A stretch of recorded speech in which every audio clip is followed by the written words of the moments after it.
Team India ने बेहतरीन तरीके से जीता इस मैच को, लेकिन इस मैच को जीतने वाले कई हिस्ट्री निकल के आ रहे हैं। जिस तरह से हर्षित राणा ने डेब्यू किया और जहां पर हार्दिक पांड्या और शिवम दुबे ने बेहतरीन तरीके से पार्टनरशिप की, ये भी यही कारवा नहीं, एक बार ये श्रीलंका के खिलाफ भी कारवा रच चुके हैं हार्दिक पांड्या और शिवम दुबे।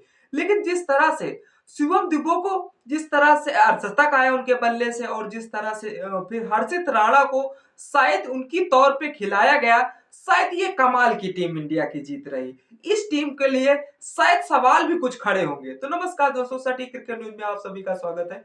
लेकिन जिस तरह से हर्षित राणा ने पहले डेब्यू किया, उस डेब्यू में शायद वो कारनामा करके दिखा दिया, क्योंकि जिस तरह से टीम इंडिया से हाथ से मैच फिसल रहा था गुरु, शायद हर्षित राणा ना होते, शायद इस मैच को हम फिसलते हुए देखना पड़ता। लेकिन जिस तरह से टीम इंडिया के हर्षित राणा ने बेहतरीन खेला, लाजवाब खेला, और हर्षित राणा ही नहीं, रवि बिश्नोई ने जबरदस्त विकेट चटकाए। तो रवि बिश्नोई का अलग ही स्वैग है।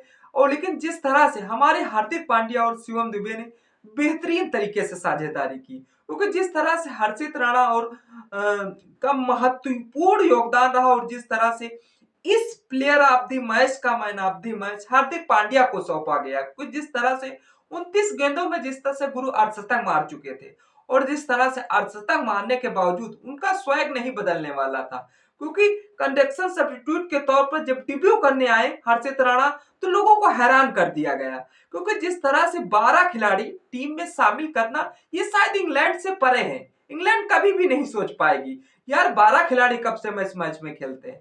12 खिलाड़ी इतने, मतलब कि जिस तरह से आईसीसी द्वारा नियम लागू किया गया था, उस नियम में शायद यह लिखा हो, इसके बावजूद अब इंग्लैंड वाले जिस तरह से पहले भी बेईमानी कर चुके हैं, क्योंकि जिस तरह से आईसीसी द्वारा नियम लगाए गए, एक बार वर्ल्ड कप भी इन्होंने जीता है, जिस वनडे वर्ल्ड कप, जिस तरह से तब तो इनको नहीं खिला, लेकिन जब आईसीसी का नियम टीम इंडिया ने कहर बढ़िया तरीके से जीत लिया, तो शायद उनको खलेगा, क्योंकि सीरीज तो हाथ से गवा बैठे। अब देखना यह होगा कि जोश बटलर, बाकी जिस तरह से हमारे प्लेयर शिवम दुबे के डायरेक्ट हिटिंग की वजह से शिवम दुबे रन आउट हो गए, नहीं तो ये जो 181 रनों का टारगेट था, यह शायद गुरु और भी जाता, क्योंकि टीम इंडिया ने जिस पोजीशन में खड़ी थी, उस पोजीशन को लायक टीम इंडिया ने बेहतरीन तरीके से खेला। अब देखना होगा कि तेज गेंदबाज हर्षित राणा ने टी20 अंतरराष्ट्रीय क्रिकेट में डेब्यू कर लिया है।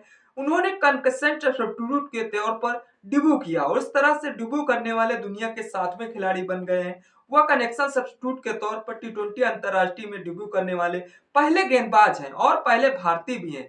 और जिस तरह से हर्षित राणा ने बेहतरीन तरीके खेला, हर्षित राणा ही नहीं, जो ब्रायन मुजंगनायम टेस्ट में श्रीलंका के खिलाफ हरारे में 2020 में ऐसा कारनामा कर चुके हैं, जो कि नील रॉक वनडे में वेस्टइंडीज के खिलाफ किंगस्टन में यह कारनामा कर चुके, खाया जोडा टेस्ट में भी यह कारनामा कर चुके, मैट पकरसन टेस्ट में न्यूजीलैंड के खिलाफ यह ऐसा कारनामा कर चुके, कमरान गुलाम वनडे में न्यूजीलैंड के कराची में कर चुके हैं ऐसा। बहीर शाह टेस्ट बांग्लादेश मीरपुर में भी यह कारनामा कर चुके, जो कि 2023 में किया था। लेकिन हाँ, जो हर्षित राणा टी20 में ऐसा पहली बार किया है, जो शायद इंग्लैंड के खिलाफ, और इंग्लैंड ने जिस तरह से इस हार का बदला सरजमी पे लेने के लिए एकदम तैयार हो गई, क्योंकि जिस तरह से टीम इंडिया ने सूर्य कुमार यादव की कप्तानी में अभी तक सीरीज नहीं गवाई। सबसे बड़ी तो ये बात है, क्योंकि टी20 में जिस तरह से सूर्य कुमार यादव, भले उनके बल्ले से रन नहीं आ रहे, भले वह जीरो पे आउट हो जा रहे हैं गुरु, लेकिन कुछ तो कप्तानी में दम है, और जिस तरह से कुछ तो कोच में दम है, क्योंकि जिस तरह साकिब ने इस मौके को भुनाने में कोई भी कसर नहीं छोड़ी थी।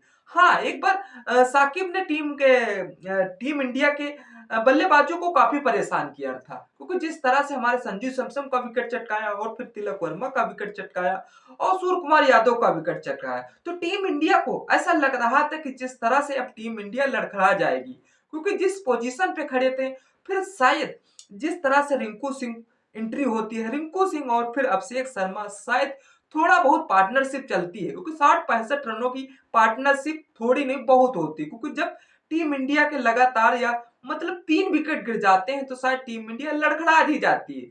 लेकिन फिर उसके बाद जैसे ही रिंकू सिंह और फिर अभिषेक शर्मा आउट होते हैं, फिर मानो इंग्लैंड की खुशी से झूम उठती है, क्योंकि जब सोचती है कि हमने पार्टनरशिप पनप जो रही थी उसको तोड़ दिया। लेकिन गुरु कहाँ ठहरने वाले, जो हमारे हार्दिक पांड्या और शिवम दुबे ने तहलका तो मचाया है, क्योंकि 89 के स्कोर पर टीम इंडिया के 5 विकेट खो चुकी थी कि भारतीय टीम को एक बड़ी साझेदारी की जरूरत थी। ऐसे में हार्दिक पांड्या सुब्रमण्यम टी के लिए संकट मोचन साबित हुए। दोनों के बीच छठे विकेट के लिए 87 रनों की साझेदारी हुई, जो भारतीय ऑलराउंडर ने अपने टी20 में अंतरराष्ट्रीय करियर का पांचवा पचासा 27 गेंदों में जड़ा, जबकि तिलक ने 31 गेंदों में टी20 अंतरराष्ट्रीय करियर का चौथा पचासा जड़ा।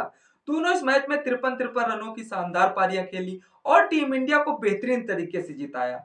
देखना यह होगा कि छठे विकेट के लिए हार्दिक सिंह के बीच में लंबी साझेदारी चली और उस साझेदारी को शायद हार्दिक पांड्या गलत शॉट ना खेलते, शायद उस पोजीशन पे हार्दिक पांड्या जो अगर 20 ओवर तक टिक जाते तो शायद यह स्कोर 200 प्लस स्कोर होता। चलिए, हार्दिक पांड्या ने बेहतरीन तरीके से खेला, क्योंकि टीम इंडिया जिस पोजीशन पे खड़ी थी उस पोजीशन पे हार्दिक पांड्या ने अपना दारोमदार दिखाया। उस दारोमदार के लिए हार्दिक पांड्या तो लाजवाब खेला और उसके बावजूद शिवम दुबे ने उनका बेहतरीन तरीके से साथ दिया।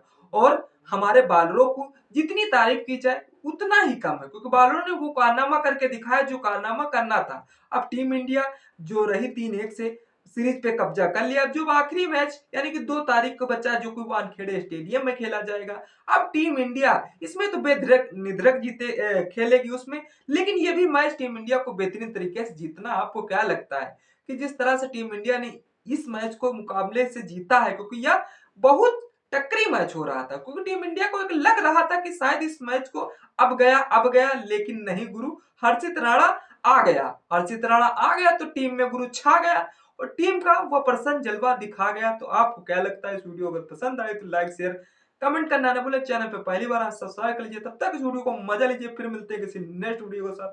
तब तक के लिए जय हिंद।